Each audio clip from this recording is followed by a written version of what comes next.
Livro Os Dois Tipos de Fé, de E.W. Kenyon. Capítulo 12. Empecilhos para a fé.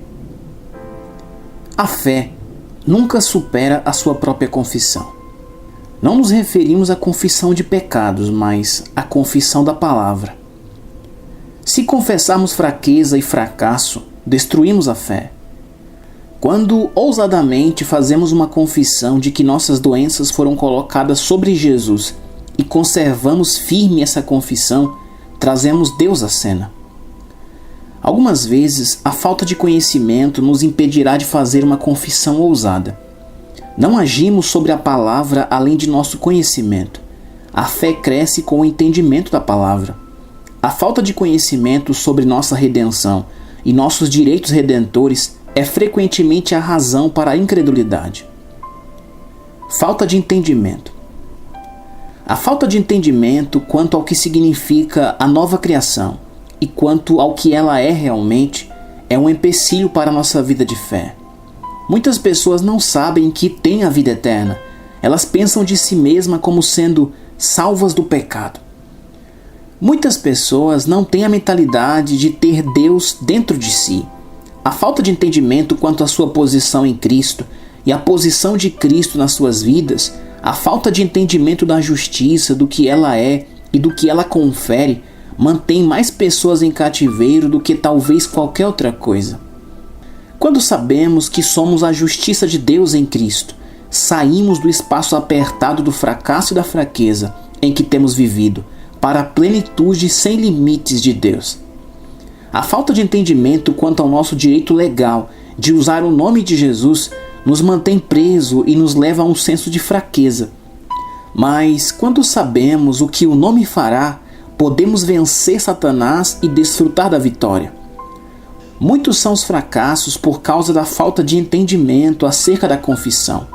Nossa fé acompanha os passos de nossa confissão.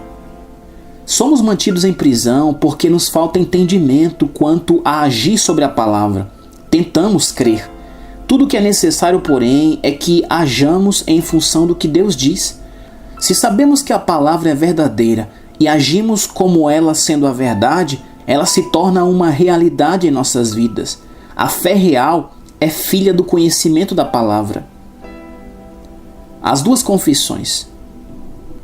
Nossa fé é medida por nossas confissões. Nossa utilidade na obra do Senhor é medida pelas nossas confissões. Mais cedo ou mais tarde nos tornamos o que confessamos. Há uma confissão de nosso coração e uma confissão de nossos lábios. Quando a confissão de nossos lábios se harmoniza com a confissão de nossos corações e estas duas confissões confirmam a palavra de Deus, então nos tornamos poderosos em nossa vida de oração. Mas muitas pessoas têm uma confissão negativa. Elas estão sempre falando o que elas não são, falando de suas fraquezas, de suas falhas, de sua falta de dinheiro, de sua falta de capacidade e de sua falta de saúde. Invariavelmente, elas vão para o nível de sua confissão. Uma lei espiritual que poucos dentre nós temos reconhecido é que as nossas confissões nos governam.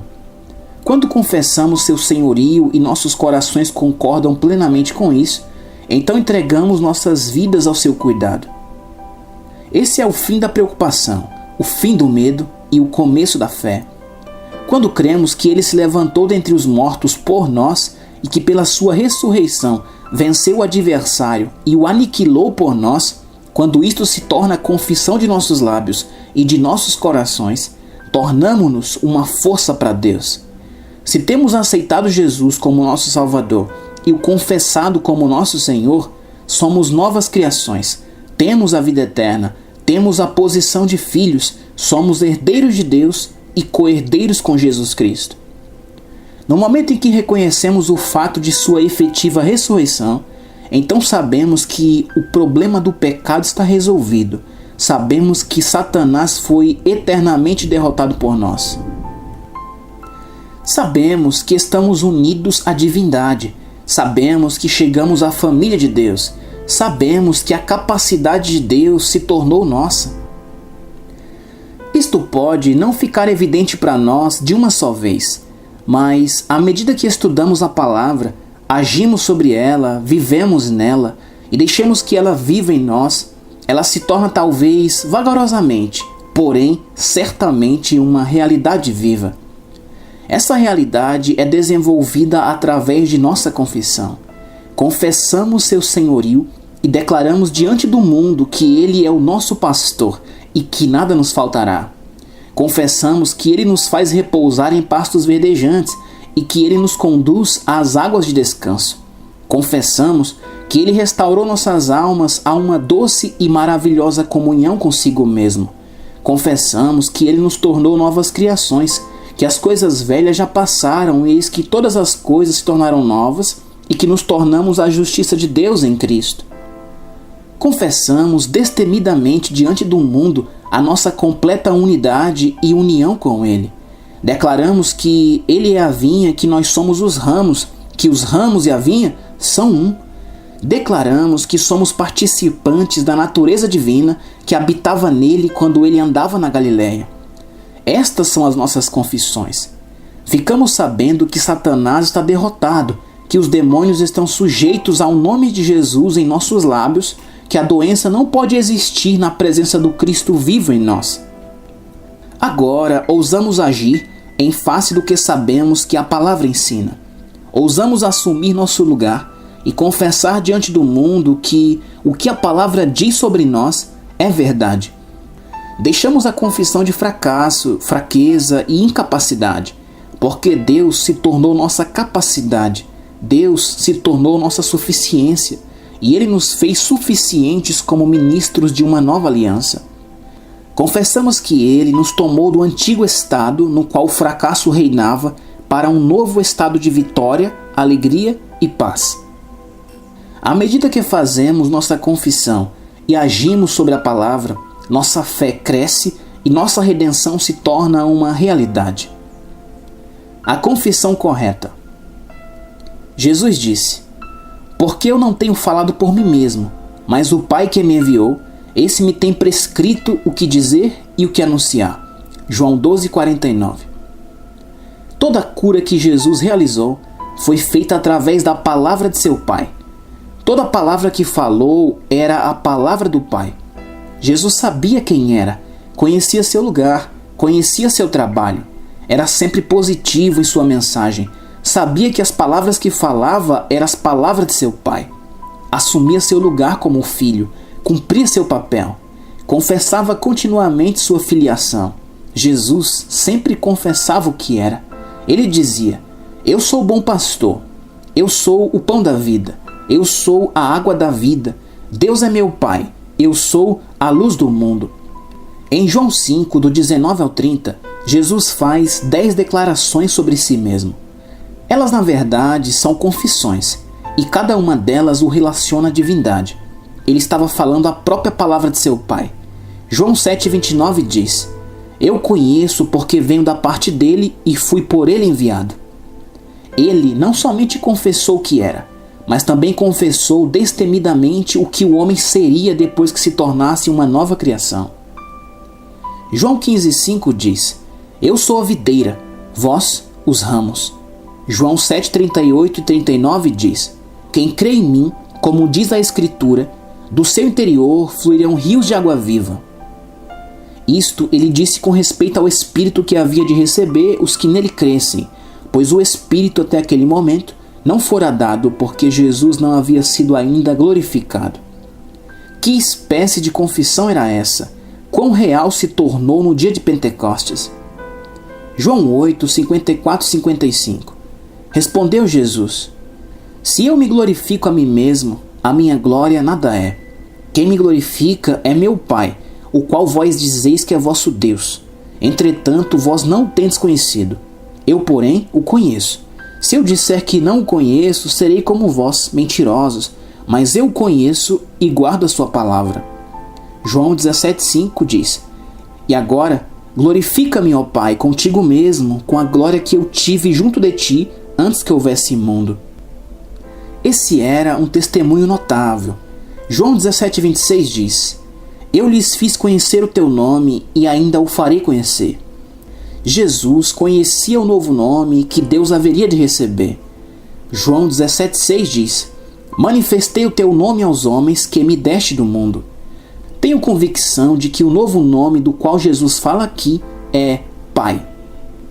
Ninguém jamais havia chamado Deus de Pai antes. João 9, 35 e 36. Ouvindo Jesus que o tinha expulsado, encontrando-o, lhe perguntou: crês tu no Filho do Homem? Ele respondeu e disse: quem é, Senhor, para que eu nele creia? Jesus então confessou quem ele era realmente. No versículo 37, Jesus disse ao homem que havia sido cego: já o tens visto, e é o que fala contigo. Jesus declarou abertamente que era o Filho de Deus. Em João 4,26 temos outra confissão surpreendente. Ele estava falando com uma mulher samaritana e confessando que era o Messias, o Filho de Deus. Jesus sabia quem era. Quase todo milagre que Jesus efetuava era feito com as palavras do Pai nos seus lábios. Jesus era a vontade revelada do Pai. João 4,34 diz: a minha comida consiste em fazer a vontade daquele que me enviou e realizar sua obra. João 5,30 diz: não procuro a minha própria vontade, e sim a daquele que me enviou. João 6,38 diz: porque eu desci do céu, não para fazer a minha própria vontade, e sim a vontade daquele que me enviou. João 8,29 diz: eu faço sempre o que lhe agrada. Que descrição do Mestre! Ele não tinha ambições pessoais, nenhum objetivo pessoal a alcançar. Estava simplesmente fazendo a vontade de seu Pai, revelando o Pai ao ponto de poder dizer: quem me vê a mim, vê o Pai. João 14,9. Quanto menos ambições mundanas tivermos, quanto menos desejos do mundo, mais plenamente o Pai se revelará a nós. Suas palavras em nossos lábios realizarão os mesmos prodígios que suas palavras realizaram nos lábios de Jesus. A atitude egocêntrica limita as pessoas. O homem egoísta é um homem limitado. Quem vive na palavra e deixa a palavra viver nele, quem pratica a palavra e age sobre ela, é quem revela o Pai. Quando agimos sobre a palavra de Deus, revelamos o Pai. A confissão errada. Poucos dentre nós compreendemos que nossa confissão nos aprisiona, mas o tipo certo de confissão nos libertará. Não são os nossos pensamentos, mas nossas palavras, nossas conversas que formam a força ou a fraqueza em nós. Nossas palavras são a moeda no reino da fé. Nossas palavras nos prendem e mantêm em cativeiro, ou nos libertam e se tornam poderosas nas vidas dos outros. É o que confessamos com os nossos lábios que realmente domina nosso ser interior. Inconscientemente confessamos o que cremos. Se falamos da doença, é porque cremos nela. Se falamos da fraqueza e do fracasso, é porque cremos na fraqueza e no fracasso. É surpreendente que fé as pessoas têm nas coisas erradas. Elas creem firmemente no câncer, nas úlceras estomacais, na tuberculose e nas outras doenças incuráveis. Sua fé nessas doenças se levanta até o ponto delas a dominar completamente e as governar. Elas se tornam seus escravos absolutos. Elas adquirem o hábito de confessar suas fraquezas e sua confissão faz aumentar a força de sua fraqueza. Elas confessam sua falta de fé e estão cheias de dúvidas. Elas confessam seu medo e ficam mais temerosas. Elas confessam seu medo da doença e a doença aumenta sob essa confissão. Elas confessam sua carência e desenvolvem um senso de falta que vem a predominar em suas vidas. Quando compreendemos que nunca podemos passar do nível de nossa confissão, chegamos à situação na qual Deus pode realmente começar a nos usar. Você confessa então que pelas suas pisaduras está curado. Apega-se a esta sua confissão, de forma que nenhuma doença pode permanecer diante de você. Quer entendamos ou não, estamos semeando palavras, assim como Jesus disse em Lucas 8,11. A semente é a palavra de Deus. O semeador saiu a semear. e a semente que estava semeando era a palavra de Deus. Essa é a semente que devemos semear. Outros estão semeando as sementes do medo e da dúvida que vem do conhecimento pelos sentidos. É quando confessamos a palavra de Deus, declarando enfaticamente: pelas suas pisaduras estou curado, ou meu Deus supre cada uma de minhas necessidades, e nos apegamos a essa nossa confissão, que vemos nossa libertação. Nossas palavras produzem fé ou dúvida nos outros. Apocalipse 12:11 declara: eles, pois, o venceram por causa do sangue do Cordeiro e por causa da palavra do testemunho que deram. Eles o venceram com a palavra de Deus que estava no seu testemunho. Eles venceram o diabo com palavras. A maior parte dos enfermos que Jesus curou durante seu ministério foi curada com palavras. Deus criou o universo com palavras, palavras cheias de fé. Jesus disse: tua fé te salvou.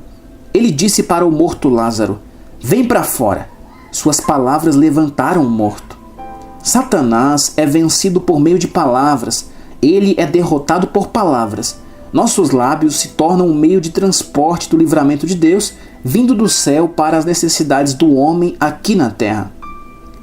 Usamos a palavra de Deus, sussurramos: no nome de Jesus, demônio, saia dele. Jesus disse: em meu nome expelirão demônios.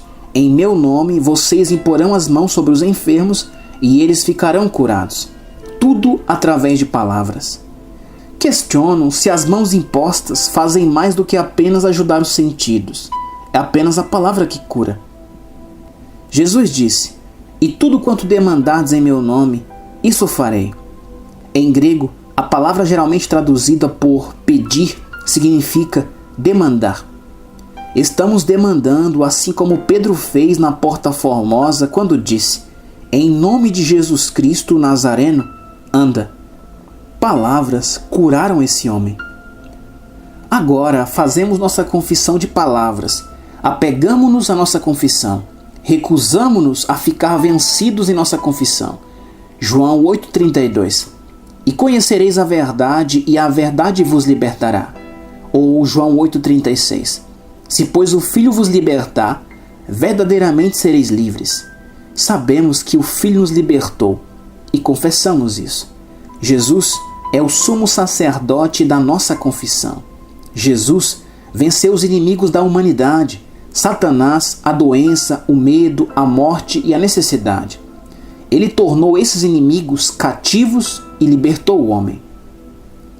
Hebreus 4,14 nos diz para conservar firme a confissão de nossa fé. Tendo, pois, a Jesus, o Filho de Deus, como o grande sumo sacerdote que penetrou os céus, conservemos firme a nossa confissão. Essa confissão é a fé falando, é a nossa vitória sobre o inimigo, é a nossa confiança. Colossenses 2,5, em uma de nossas traduções, diz: pois embora, como vós dizeis, esteja ausente de vós no corpo, contudo em espírito estou presente convosco, e estou muito satisfeito em testemunhar de vossa boa disciplina e da atitude de firmeza apresentada pela vossa fé em Cristo. Essa atitude de firmeza significa a confissão contínua da vitória. Romanos 8,37. Em todas estas coisas, porém, somos mais que vencedores por meio daquele que nos amou. Jesus desarmou os principados e as potestades que lutaram contra ele e o expôs à vergonha pública. Esta é a versão de Colossenses 2,15 na tradução de Conebir. Devemos parar de fazer o tipo errado de confissão e começar imediatamente a aprender como confessar e o que confessar. Devemos começar a confessar que somos o que ele diz que somos e nos apegar a essa confissão em face de toda a evidência contrária. Recusamo-nos a ser fracos ou a reconhecer a fraqueza. Recusamo-nos a ter alguma coisa a ver com a confissão errada. Somos o que ele diz que somos. Nos apegamos a essa confissão com a ousada consciência de que a palavra de Deus nunca pode falhar.